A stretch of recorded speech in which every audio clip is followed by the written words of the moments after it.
तर शिंदेंच्या खासदारांनी मोदींची भेट घेण्यासाठी वेळ मागितली आहे। शिवसेनेचे माजी खासदारही दिल्लीत उपस्थित राहणार आहेत। शिंदे गटाचे 7 खासदार 4 माजी खासदार भेट घेणार आहेत। तर पंतप्रधानांचं अभिनंदन करण्यासाठी वेळ मागितली असल्याचं प्रतापराव जाधवांनी म्हटलंय।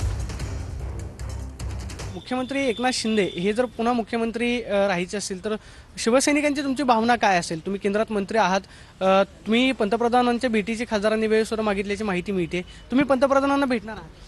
नाही, आम्ही वेळ मागितलेली आहे। निश्चित वेळ मिळाली तर आम्ही त्यांना फक्त महायुतीला जे काही एक बंपर यश महाराष्ट्रामध्ये मिळालं त्यामध्ये आदरणीय पंतप्रधानांनी सुद्धा 10 मोठमोठ्या सभा केल्या आणि त्यांनी ज्या ज्या ठिकाणी सभा केल्या त्या ठिकाणी अतिशय चांगल्या प्रकारचं यश आलं।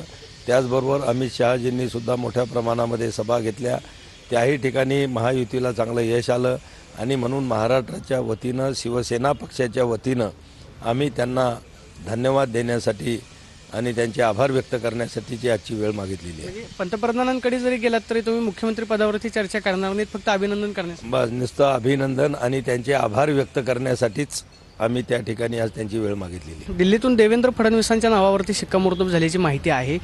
जर कदाचित तसं झालं तर महायुतीचा त्याला पाठिंबा असेल का? कारण 2.5 वर्ष मुख्यमंत्री किंवा मग 2-2 वर्ष आणि मग अजित पवारांच्या राष्ट्रवादीला 1 वर्ष मुख्यमंत्री अशा सुद्धा फॉर्म्युल्यावरती चर्चा होते। तुम्हाला काय वाटतं की 5 वर्षे असे हे जे फॉर्म्युले आहेत हे फक्त आम्ही मीडियाच्या माध्यमातूनच त्या ठिकाणी पाहत आहोत। असा कुठलाही फॉर्म्युला मला वाटते आतापर्यंत तय झालेला नाही आणि प्रत्येक पक्षाच्या लोकांना असं वाटतं की आपल्या पक्षाचा नेता हा मुख्यमंत्री पदावर असला पाहिजे आणि तीच भावना सुद्धा शिवसैनिकांची आहे। Camera person Rakesh Sonu, Pradeep Kapse, TV9 Marathi.